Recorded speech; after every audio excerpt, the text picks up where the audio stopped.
ibihe byiza kuri mwe mwese mukurikiye The Future TV nk'ibisanzwe ngenderoje Mark Rutte.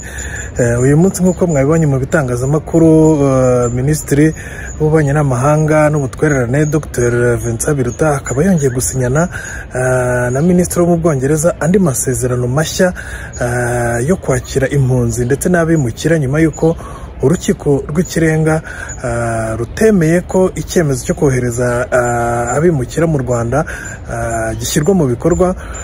Mu bibazo rero abantu bagiye bibaza hirya no hino, bagiye bibaza niba koko ese aya masezerano atandukaniye he nayo urukiko rw'ikirenga rutari rwemeye.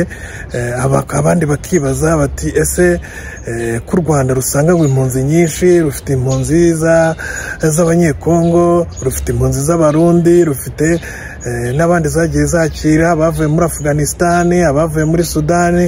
Ese izo mpunzi zose u Rwanda kongeraho bimukira n'impunzi zo turutse mu Bwongereza ntago ari umutwaro u Rwanda rukomeje kwigerekaho uzarugora? Ibyo bisubizo byose rero nyakubahwa Minisitiri w'Ububanyi n'Amahanga Dr Vincent Biruta yabisubije muri aya magambo. Kugira ngo mbanze mbabwire ko ntabwo urukiko rw'ikirenga rw'igihugu cy'Ubwongereza cyatesheje agaciro amasezerano yari asanzwe, ahubwo hari ibyo rwavuze bikwiye kunozwa mu buryo bwo kwakira ubusabe bw'ubuhunzi kuri bariya bimukira tuvuga, ndetse no mu buryo bahabwa uburenganzira bwo kuba mu gihe yasabye nk'ubuhunzi ntabuhabwe, byagenda bite kugira ngo ajye mu nkiko ahabwe ubutabera, noneho ikibazo cye gisuzumwe nk'uko bikwiye.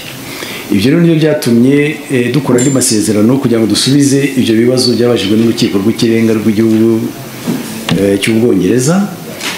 Bukaba twashyizeho uburyo tuzakorana na kiriya gihugu cy'Ubwongereza kugira ngo twongerere imbaraga urwego rwacu rushinzwe gusuzuma ubusabe bw'ubuhunzi.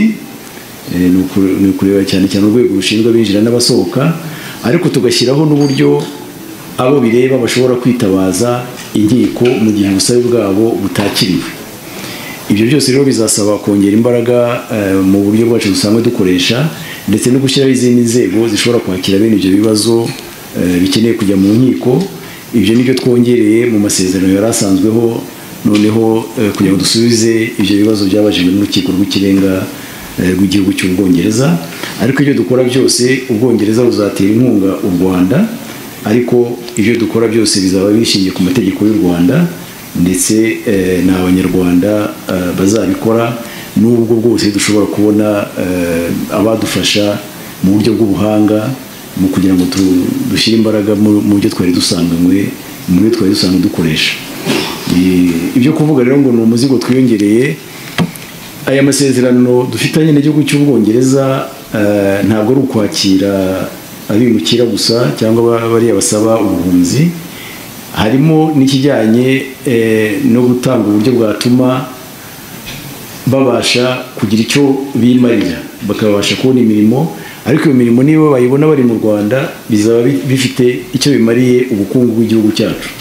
Ikindi nababwira ni uko niba tugiye no kubatuza, ntabwo tuzabatuza mu mudugudu wabo wonyine, n'Abanyarwanda bazajya batuzwa muri iyo midugudu tuzubaka, kugira ngo bifashe no kugira ngo abazaba baguma mu Rwanda muri abo ngabo babimukira nabo babashe kumenyera igihugu, kandi babashe no guhabwa ibyo byangombwa bakeneye kugira ngo babashe kwibeshaho, ariko bagire n'uruhare mu bukungu bw'igihugu cyacu.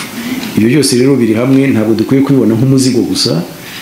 Hashobora no kubamo n'amahirwe yo kugira ngo n'igihugu cyacu kiboneremo inyungu, byaba ku Banyarwanda aba n'aba, cyangwa se mu buryo bwa rusange bwo kugira ngo aba bazaza bazagire ibikorwa bakora mu Rwanda byateza ubukungu bwacu imbere.